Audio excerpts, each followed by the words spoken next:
Vamos dar início ao nosso estudo, lendo uma página de preparo do livro Pão Nosso, de Emmanuel, psicografado por Chico Xavier. Lição de hoje. Amado Mestre Jesus, luz de nossas vidas, aqui estamos nós, Senhor, tentando seguir aquela orientação que nos foi dada pelo seu apóstolo, o vaso escolhido. Tentando, Senhor, não nos acostumar com o mundo, mas transformá-lo, através do conhecimento libertador, que nos conduzirá a uma vida melhor, mais segura e mais feliz. Que possamos hoje, Senhor, nós, os espíritos encarnados que aqui estão, e esses inúmeros desencarnados aqui presentes, que possamos usufruir da mensagem que aqui será passada, como mais um cabedal, para nos preparar, para que possamos servir o Mestre, como a mensagem anteriormente lida nos incentiva. Permita, Senhor, abra nossas consciências para que possamos assimilar tudo que aqui for nos transmitido. E melhor ainda, Senhor, que isso sirva de repositório, de base, de sustentação para uma transformação do nosso mundo. Que a sua paz, Jesus, esteja sempre junto de nós e ampare e ilumine o nosso orientador, o nosso irmão Anderson, para que possamos ter hoje um grande ensinamento que nos ajudará, com certeza, na nossa caminhada. Muito obrigado, Senhor. O duplo etérico, pesquisas, compilações e análises. Iniciando o nosso trabalho, vou fazer das minhas palavras as palavras de Kardec, tá? Para fatos novos, pode e deve haver novas leis? Ora, para se conhecerem essas leis, precisa que se estudem as circunstâncias em que os fatos se produzem, e esse estudo não pode deixar de ser fruto de observação perseverante, atenta e às vezes muito longa. Então, a gente está querendo salientar uma característica de Kardec que muitas vezes nós deixamos perder, que é a característica de pesquisador. Kardec era, acima de tudo, um pesquisador. Se ele não fosse um pesquisador, ele não poderia ter feito a doutrina que fez. Um pesquisador de mente aberta. Porque uma pessoa de mente fechada, na França, não se meteria a esse tipo de coisa. Alguém aqui viu o filme Além da Morte? Um filme novo. Eu vi Além da Vida. É um filme novo que passou agora, que a pessoa passa pelo tsunami. Esse mesmo, ela é uma francesa, escritora. O que o cara diz lá na França? Esse tipo de assunto aqui vai ter que vender para os Estados Unidos, vai ter que fazer o imigrante. Porque nos Estados Unidos, que é o continente americano, as pessoas têm a mente mais aberta a esse tipo de assunto. Porque na França, então você imagina, Kardec, se ele não tivesse a mente aberta, não se envolveria com esse tipo de assunto. Então ele está dizendo para nós aí a necessidade de novas leis para conhecer coisas novas que estão surgindo, tá? Também tudo palavras de Kardec, tá? O homem que julga infalível a sua razão está bem perto do erro. Mesmo aqueles cujas ideias são as mais falsas se apoiam na sua própria razão, e é por isso que rejeitam tudo o que lhes parece impossível. Os que outrora repeliram as admiráveis descobertas de que a humanidade se honra, todos endereçavam seus apelos a esse juiz para repeli-las. O que se chama razão não é, muitas vezes, senão orgulho disfarçado. Quem quer se considere infalível apresenta-se como igual a Deus. Então a gente vê que Kardec deixa bem claro a sua postura aberta, de uma visão aberta, e essa postura, aqueles que quiserem beber na sabedoria de Kardec, deve também começar a analisar isso com carinho. Dirigimos-nos, pois, aos ponderados, que duvidam do que não viram, mas que, julgando do futuro pelo passado, não creem que o homem haja chegado ao apogeu, nem que a natureza lhe tenha facultado ler a última página do seu livro. Grifos são nossos, não está no livro, tá? Está na introdução do Livro dos Espíritos. Isso é importante porque na doutrina espírita não existe livro sagrado. O Livro dos Espíritos é a obra principal da doutrina espírita, é uma obra de pesquisa. Então, a gente percebe com essas palavras que Kardec é uma pessoa de pesquisa. Ele está fazendo o Livro dos Espíritos não como uma Bíblia sagrada, mas como um livro que não tem a última página.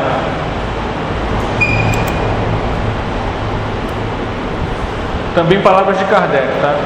Acrescentamos que o estudo de uma doutrina, qual a doutrina espírita, que nos lança de súbito numa ordem de coisas tão nova como grande, só pode ser feito com utilidade por homens sérios, perseverantes, livres de prevenções e animados de firme e sincera vontade de chegar a um resultado. Não sabemos como dar esses qualificativos aos que julgam a priori. Vocês sabem o que quer dizer a priori, né? Sabe, Tânia? É que a pessoa pensa antes, a pessoa já tem uma ideia, sou contra. Então tudo que vier não adianta, já tem uma visão daquilo, acabou.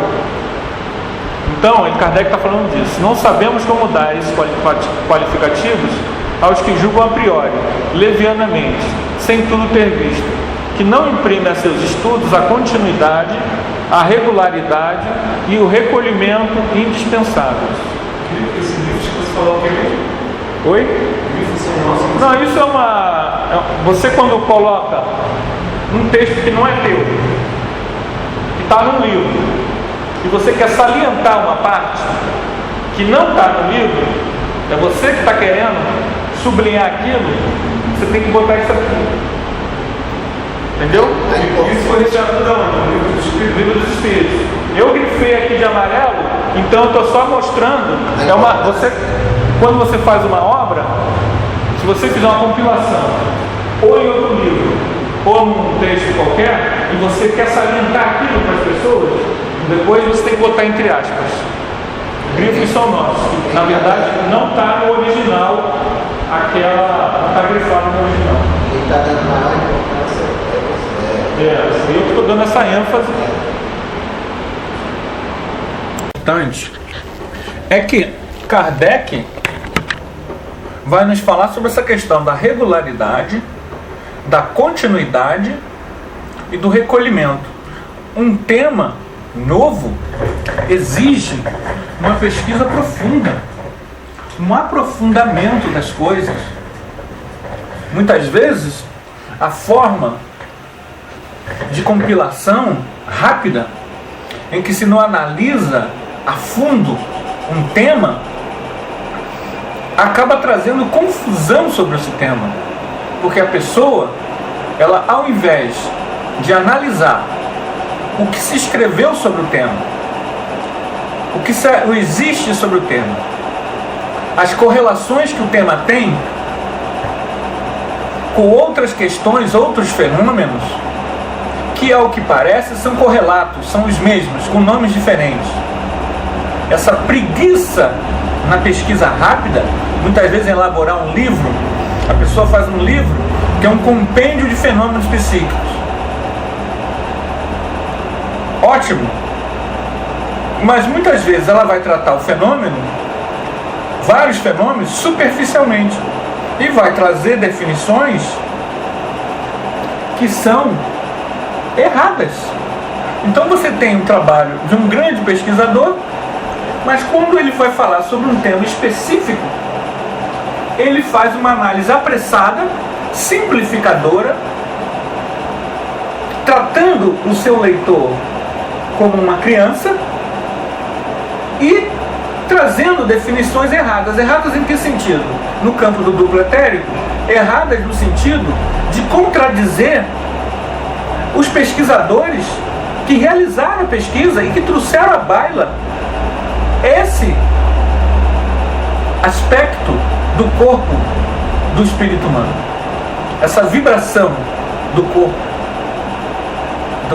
da composição espiritual do ser. Então essas palavras de Kardec, elas estão muito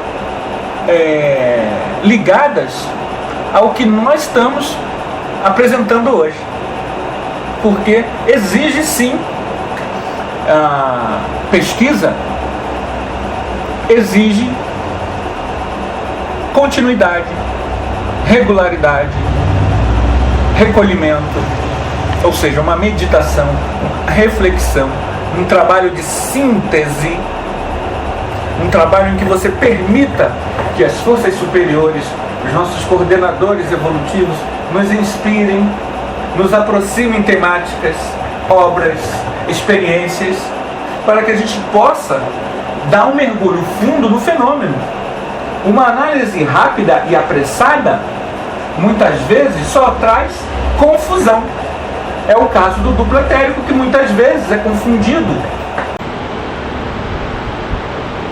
O que caracteriza um estudo sério é a continuidade que se lhe dá. Kardec vai nos falar então da pesquisa contínua. A ciência, ela difere de outros aspectos, como a filosofia e a religião, principalmente da religião, porque a ciência, ela tem o conceito, a gente pode utilizar o conceito da falseabilidade de Karl Popper. Esse conceito vai nos falar que uma ciência é algo que pode ser questionado, que pode ser reverificado, que pode ser revisto, que pode ser ampliado. Então, o que caracteriza o estudo sério é a continuidade que você dá à pesquisa, porque a pesquisa, ela nunca é um caminho que termina. Seja por você, seja por outra pessoa, a pesquisa, ela sempre vai ter um que mais. A ciência mostra isso. No passado, haviam cientistas no século XIX que diziam que o homem nunca chegaria à Lua, que o homem nunca voaria, não conseguiria inventar um artefato que pudesse voar, não conseguiria inventar um artefato que pudesse chegar à Lua, porque esses homens estavam falando dos limites da ciência da sua época. O problema é que a ciência, ela não pode ser dogmática, ela não tem compromisso com verdades, afirmações. A ciência é um contínuo. Um estudo sério exige da pessoa a mente aberta e não ficar arraigada, presa aos seus próprios apriorismos, que a gente vai chamar então de apriorismose, a doença da pessoa teimosa, orgulhosa, que não abre mão de seus pontos de vista para a pesquisa. Não é que ela tenha que ceder às opiniões do outro, não. É que ela tem que amar. Aí vem um questionamento meu, né? Kardec, sempre bom lembrar, era um pesquisador, um questionador e um inquiridor, lúcido e aberto ao novo. Fez na Revue Spirité, editou a Revue Spirité até 1869. Oi. Desculpa. Se quiser que alguém leia a profissão, pode ficar passado. Parando só quando desencarnou. E dela fez sua tribuna pesquisística, o local de onde ele fazia suas análises, levava os resultados das suas ponderações e pesquisas, do contato com o mundo espiritual, fazendo ampla análise de todos os fenômenos espirituais, anímicos e mediúnicos, que chegaram até ele, sempre atento à imprensa mundial, realizando análises, construindo hipóteses, revendo ou ampliando pontos de vista. Você lembra a revista Espírita? Você vê isso. Kardec recebendo comunicações, levando suas comunicações de outros grupos, analisando essas comunicações, ponderando, fazendo seus comentários, abrindo para questões novas, mudando de opinião. Tem momentos que Kardec muda de opinião. Infelizmente, a Revista Espírita teve sua importância minimizada no Brasil, que circunscreveu os trabalhos de Kardec em níveis de importância que ele nunca deu, circunscrevendo 5 de suas obras como Pentateuco. Aí eu faço aí, coisa típica de um ex-seguidor da Bíblia. Por que eu fiz esse comentário ácido? É um comentário ácido. Porque se você quiser transformar um livro num livro sagrado, isso é um caminho andando. Você pega os 5 livros e fala, eu descobri uma coisa. Agora com a internet você faz isso com PDF. Você pega os 5 livros de PDF, Kardec, e digita lá, Pentateuco. Eu tenho as obras todas em PDF de Kardec. Ele nunca falou isso. Então quem fez essa classificação de Pentateuco? Não foi Kardec. Eu não estou dizendo que isso é errado, não. A gente usa isso, a gente está tão acostumado a usar isso que a gente fala. Eu só estou dizendo o seguinte, essa classificação, esses 5 livros aqui são mais importantes. O que é o Espiritismo? Não é codificação. Revista Espírita não é. Não foi Kardec que fez isso. Então, isso aí é uma análise que a gente tem que fazer. Tem algum problema? A princípio não. Mas se você começar a pensar que as outras coisas que Kardec fez têm menos importância do que as outras 5, aí tem. Por quê? Porque essa classificação a gente não sabe nem quem fez, eu não sei. Até porque o grupo português está ligado. Eu estou mencionando também o que respeito a obra de Moisés. Claro, são os 5 livros de Moisés. Você quem usou justamente isso, essa coisa das religiões, para diferenciamento de outras religiões, aí fica fácil. Vou pegar o 5 e dizer que eu tenho. Não, nós temos isso, nós temos o Evangelho, entendeu? Aí é perigoso. Talvez ingenuidade, mas o fato é que este termo não foi cunhado por Kardec. Ele não minimizou nenhuma obra perante outras. Isso, ao nosso ver, desvalorizou a obra que Kardec deu mais atenção, a Revista Espírita. 11 anos cuidando da mesma. E isso levou à desvalorização do Kardec pesquisador. A Revista Espírita, Kardec editou por 11 anos. Então, foi a obra que ele mais deu atenção. Só que tem um problema. Ela não é lida. Ninguém leu. Ninguém leu. Eu acho que a culpa disso, né? É a própria fé. É quem? A fé. Porque ela veio agora na década de 2000, mas esse é o motivo? Ó, o termo codificação, também utilizado por nós, não foi coisa de Kardec. Guarda só isso aí. Lhe é posterior. Se não tem a mesma gravidade o termo Pentateuco, por que eu estou dizendo que o termo Pentateuco tem uma gravidade? Eu estou proibindo dizer não. Na doutrina espírita, na doutrina espírita. A tua posição aí não está boa, não. De quê? Você tem que se posicionar naquele lado. É que eu botei, ó. Ah, tá. Então. Não, precisa cair. Ele botou a cadeira, ele tem que se posicionar na posição dele. Então, gente, o que acontece? Outro termo também que eu descobri, que não foi criado por Kardec, codificação. Não foi coisa de Kardec. Esse é menos sem gravidade. É só mais uma curiosidade.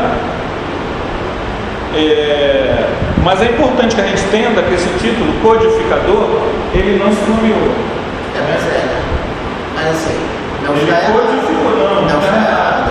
É diferente do outro. Né? Codificar é o que ele fez. Mas ele disse unir, né? que ele não fundou a doutrina espírita. Ele coordenou isso, né? Então, e codificar é isso, é unir, né? Colocar em código. Ou decodificar, traduzir.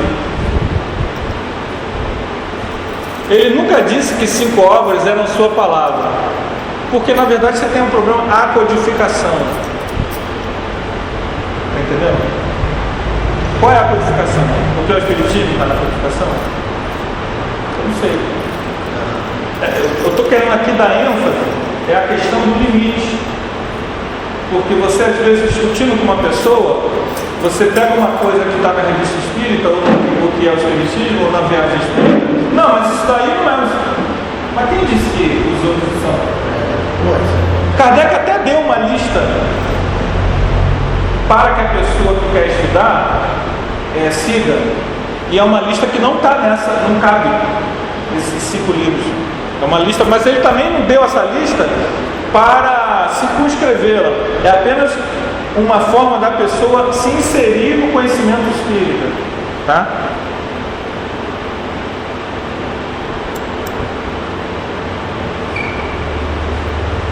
O fato é que o termo Pentateuco não foi cunhado por Kardec. Ele não minimizou nenhuma obra sua perante outras. Isso, a nosso ver, desvalorizou a obra que Kardec deu mais atenção. Isso a gente já leu. O termo não tem nada demais, mas além de remeter à Bíblia, e qual é o problema de remeter à Bíblia? A toda a manipulação política histórica que os líderes do cristianismo fizeram em sua longa história, pode, no confrade mais desavisado, fazer acreditar que, assim como acontece com as religiões protestantes e muçulmanas, seus livros sagrados são a sua doutrina, e tudo que ali está é a verdade absoluta e fixa, não progressista. Que honra!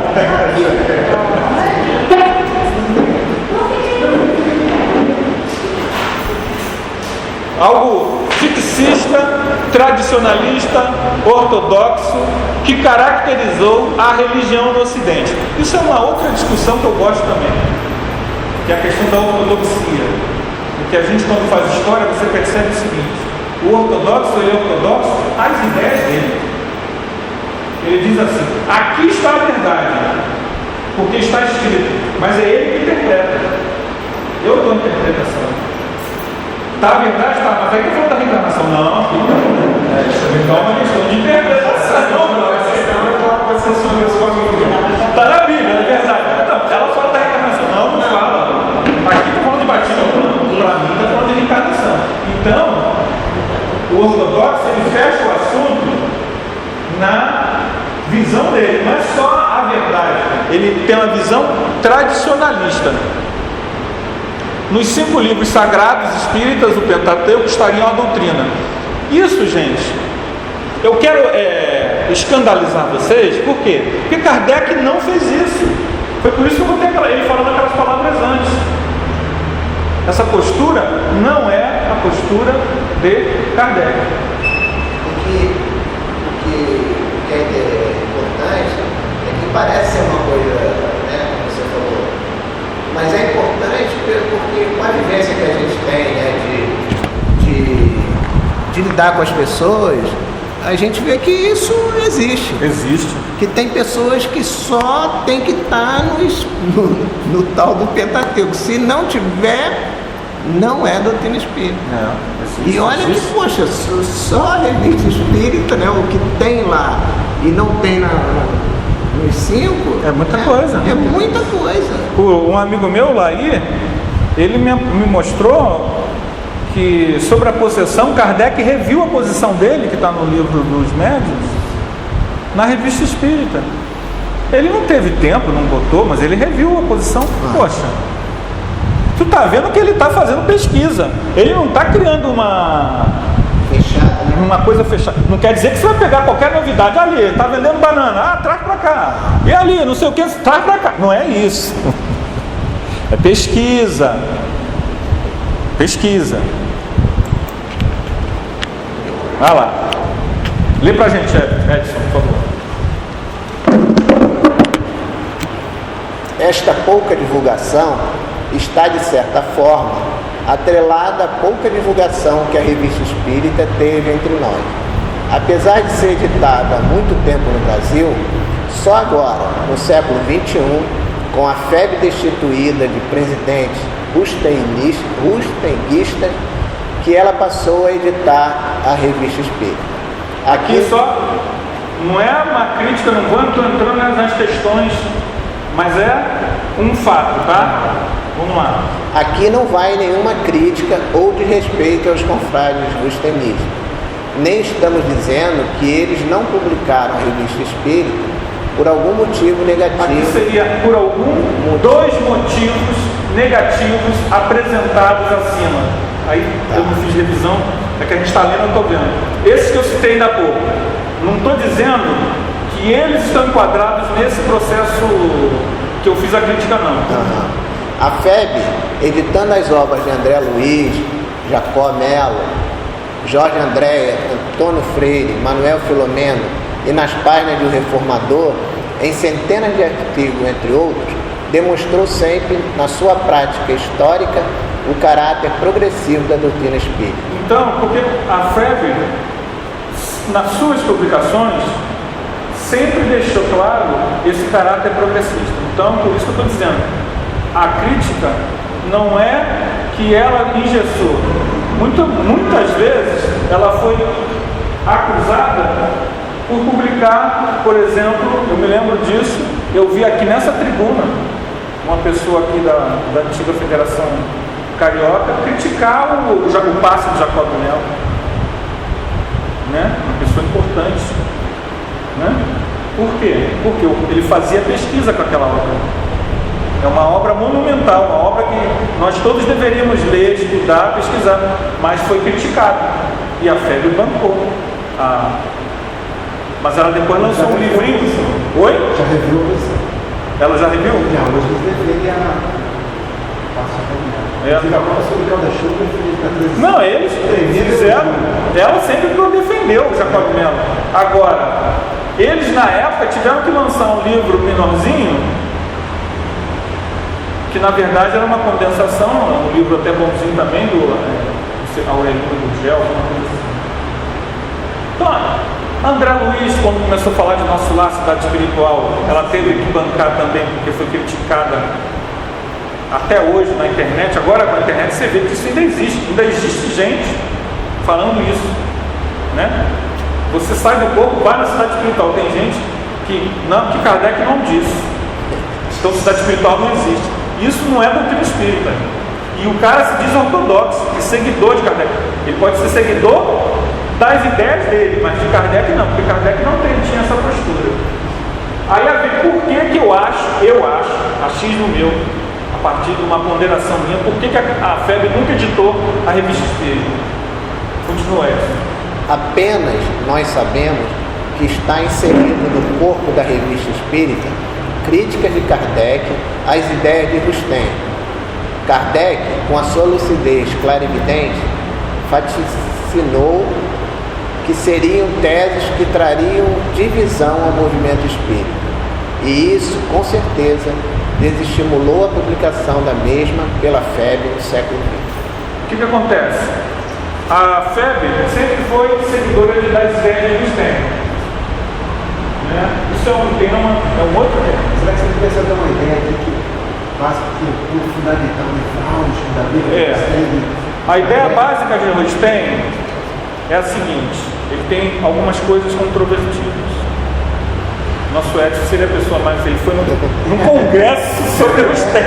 O ponto nevrálgico. O ponto nevrálgico é que eles pregam o corpo fluídico de Jesus. Que Jesus não teria um corpo físico, seria um corpo fluídico.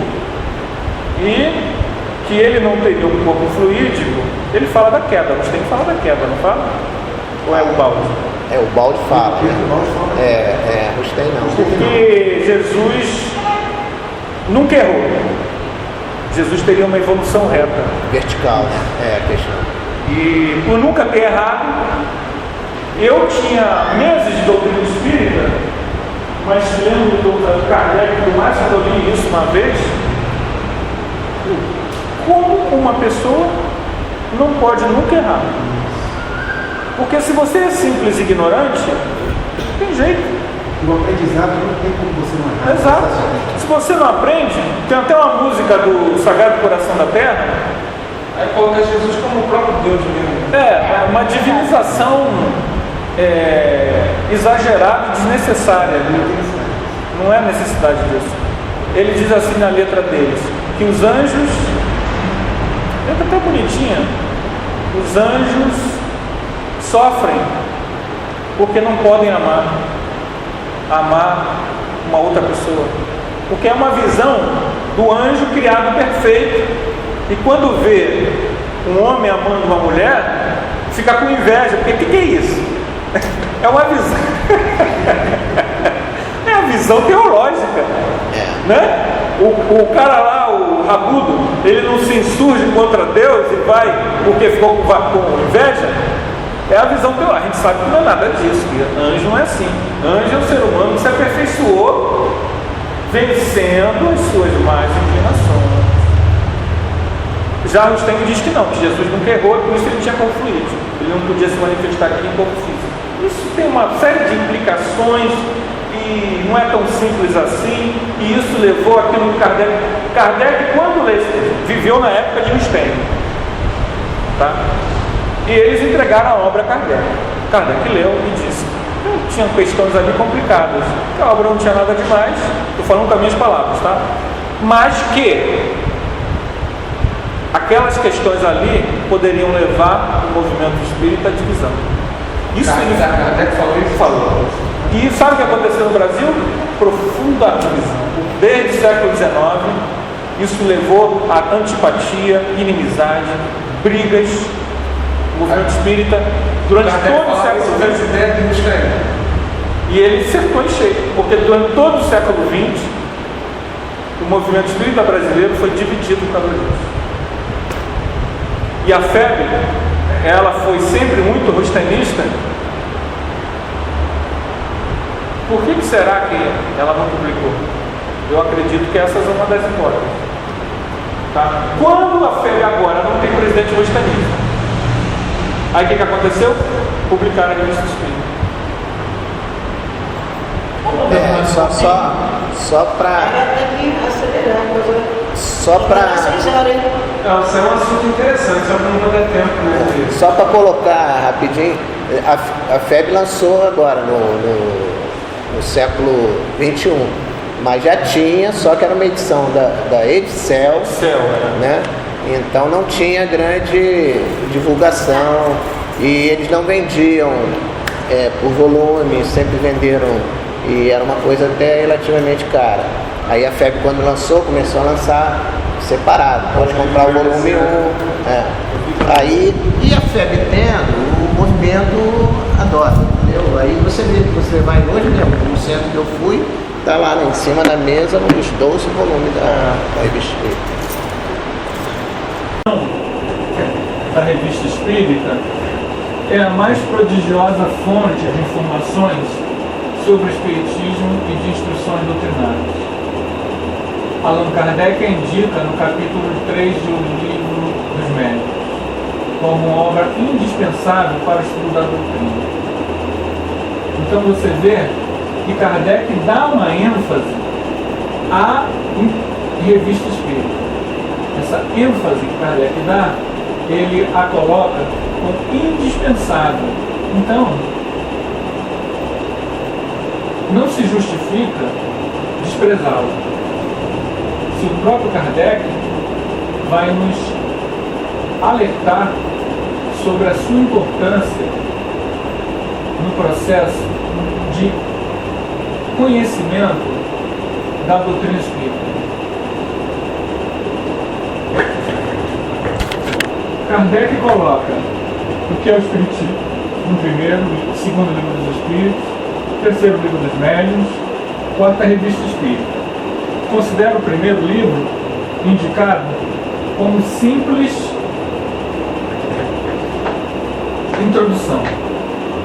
Os dois segundos como fundamentais. E a revista como obra complementar no sentido da palavra exata. Ou seja, destinada a completar o ensino básico do livro dos Espíritos e do livro dos Médiuns.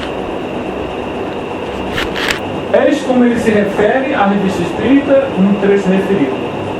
Variada coletânea de fatos, de explicações teóricas e de trechos destacados que completam a exposição das duas obras precedentes e que representa de alguma maneira a sua aplicação. Ou seja, ali é o laboratório experimental em que Kardec vai trabalhar suas pesquisas e dá, então, espaço para conclusões, refutações, mudança de opiniões, construções de neologismos, de ideias novas, de palavras novas, para fatos que vão surgindo durante todo o processo. Aí ele diz, sua leitura pode ser feita ao mesmo tempo que daquelas obras, aquelas duas, mas será mais proveitosa, mais compreensível após a leitura do Livro dos Espíritos. Então, por que vai ser mais proveitosa após a leitura do Livro dos Espíritos? Porque o indivíduo já conhece um pouco a doutrina. Ela não é uma obra que vai te introduzir exatamente. Você já tem que ter um conhecimento, tem que ter uma base.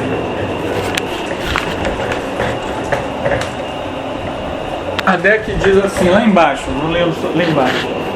Kardec, palavras de Kardec. A revista foi até agora, e não podia deixar de ser, uma obra pessoal, visto que fazia parte de nossas obras doutrinárias, constituindo os anais do Espiritismo. Os anais, quer dizer, aonde estão as pesquisas, as experiências, os relatos.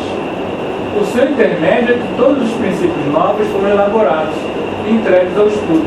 Era, pois, necessário conservar o seu caráter individual para que se estabelecesse a unidade. Então aí a gente vê que vai ser na Revista Espírita que esse caráter pesquisístico fica muito explícito. A doutrina espírita, quem realmente quiser entender o espírito de Kardec, ao abordar a doutrina espírita, precisará entender, reler, ainda que com vagar, a Revista Espírita. Aí nós vamos entender que a doutrina espírita ela tem um aspecto científico muito claro de abordar o fenômeno e não de fechar assuntos dogmaticamente, seja pela afirmação de um espírito só, seja pela afirmação de uma pessoa de poder, de autoridade intelectual. A doutrina espírita não está presa a nenhuma pessoa de poder intelectual, por mais honrada e meritória seja a sua dedicação à causa, e nem a nenhum médium específico. A doutrina espírita é uma obra de pesquisa e, como Kardec salientou, ela, a confusão dos nomes somos nós que fazemos, nós é que temos que nos entender, como toda obra de pesquisa, e ela está atrelada ao progresso, ao conhecimento que é progressivo. Não adianta a gente pensar que vamos passar 200 anos e nada de novo vai acontecer. Isso é dogmatismo. As pesquisas vão continuar dentro e fora da doutrina, abordando as questões relacionadas à personalidade espiritual do ser. E a doutrina espírita, como ciência espírita, mantendo-se fiel à abordagem pesquisística de Kardec, está aberta à pesquisa e estimula nos seus adeptos, por que não, a pesquisa. É um erro achar que a doutrina espírita é uma cópia, é um catolicismo reencarnacionista. Isso é uma mentira. A doutrina espírita não é um catolicismo reencarnacionista. Muitos de nós transformamos, por vício e comodismo, acomodação, a doutrina espírita num catolicismo reencarnacionista ou num protestantismo reencarnacionista. Mas a doutrina espírita é muito mais do que isso. Ela é uma síntese cósmica de verdades espirituais avançadas. O espírita, sintonizado com o espírito de Kardec, de Gabriel Bellamy, vai estar aberto à pesquisa, à investigação, a se tornar não um teoricão de gabinete, mas um ser que investiga, que participa, que se entende como espírito imortal e que quer relacionar-se com o mundo como espírito imortal e não como um teoricão de biblioteca. Então pode ler, por favor.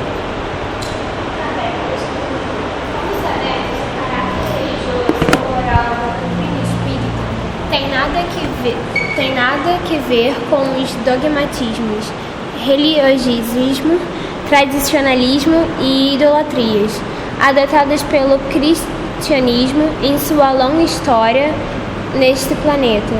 Mas como Kardec deixou claro na introdução do Evangelho segundo o Espiritismo, com os preconceitos morais que tornam o homem um homem de bem, um ser espiritualizado é o religar,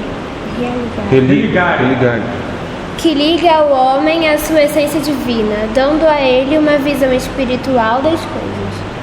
A doutrina espírita tem um tríplice aspecto.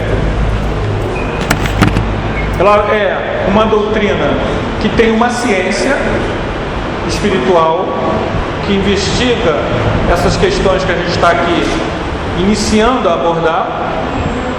Por isso é uma doutrina progressista. Ela tem uma questão filosófica que tem a ver com quem você é, o que você está fazendo aqui, por que você sofre, para onde você vai. A filosofia espírita. E tem uma questão moral, que Kardec deixou claro, a questão moral.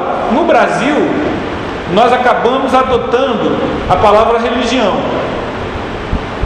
Mas originalmente a doutrina espírita ela não é uma religião propriamente dita.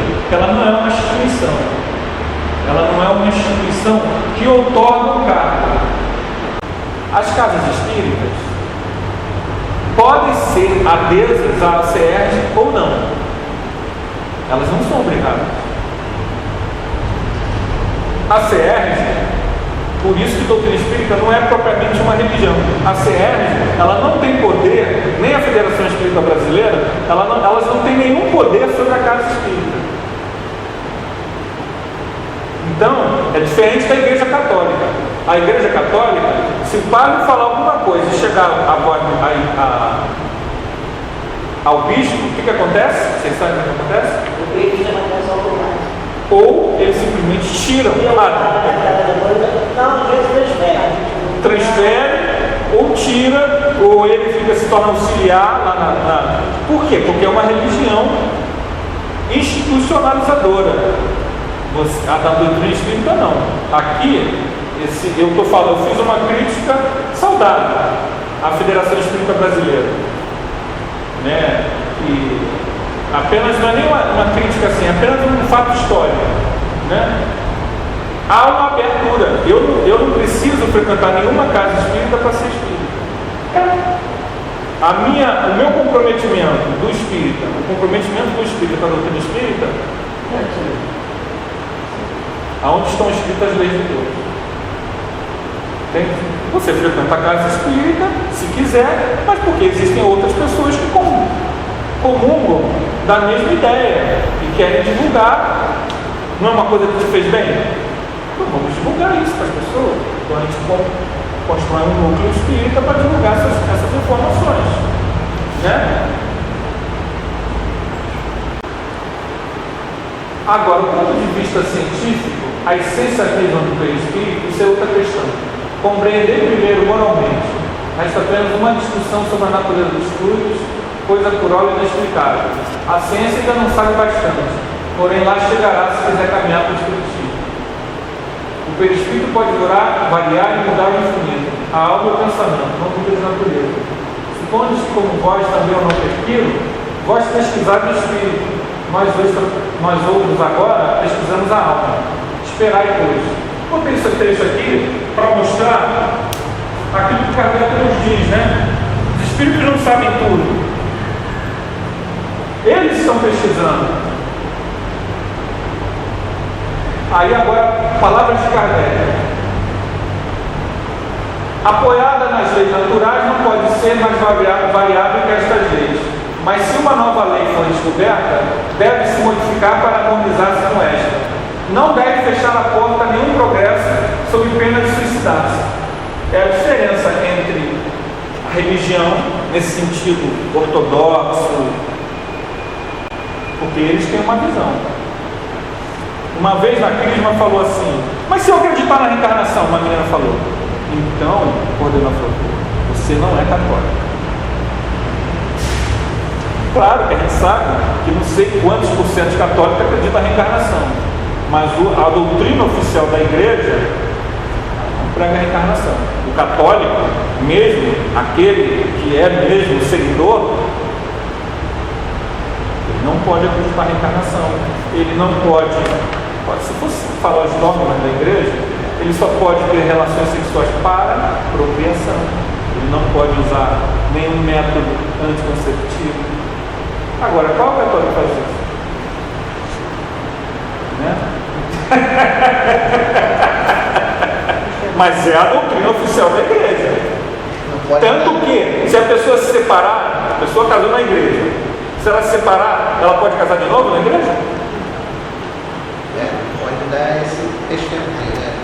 A pessoa pode até acreditar, mas não pode dar testemunho. Vejam bem, eu não estou fazendo nenhuma crítica à igreja, não. Ela está lá, quem quiser ser, que seja. Eu estou dizendo os preceitos dela. Se as pessoas são e não seguem, isso é outro problema. É um problema que eles lá têm que resolver. Eu não tenho nada a ver com isso. Eu trabalhei numa escola que a diretora ela tinha a doença do pombo. Então o que acontecia? Ela engravidava, aí com 2, 3 meses o feto não desenvolvia. E ela não tomava nenhum, não evitava nada, porque era católica, a igreja não deixava. Eu questionei uma vez, mas a igreja ainda prefere que você toda vez conceba uma criança, aí vai aborto. Você está prejudicando a sua saúde. Tem que mandar uma carta para o bispo autorizar o uso do anticoncepcional para ver. Mas a igreja, o católico verdadeiro, autêntico, ele se deveria fazer isso. Mas vejam bem, isso aí é lá com eles. Eu estou só querendo salientar o seguinte: a doutrina espírita tem um aspecto religioso que não tem nada a ver com isso. O aspecto religioso da doutrina espírita tem a ver com aquilo que a gente botou lá antes: religar a tua essência com a essência do Pai. Então não tem nada a ver com livros sagrados, teologias e rituais. Tem a ver com a essência divina. Moral do texto, né? Com a moral do texto. Caminhando de par a par com o progresso, o espiritismo jamais será ultrapassado, porque se novas descobertas lhe demonstrassem estar em erro acerca de um ponto qualquer, ele se modificaria nesse ponto. Se uma nova verdade se revelar, ele a aceitará. Kardec. Nisso consiste a força do espiritismo, na sua capacidade de avançar, progredindo, incorporando novos conhecimentos com prudência, lógica e consenso. Não significa não é colocar qualquer novidade sem pé nem cabeça no corpo da doutrina, não é isso, tá? Cada coisa no seu lugar. Mas as coisas pesquisadas, ponderadas, analisadas, bem definidas, nós estamos aí e lá embaixo, no finalzinho. Em outras palavras, nem tudo foi dito ainda, e tudo pode ser analisado com as informações contidas na obra de Kardec. Ufa!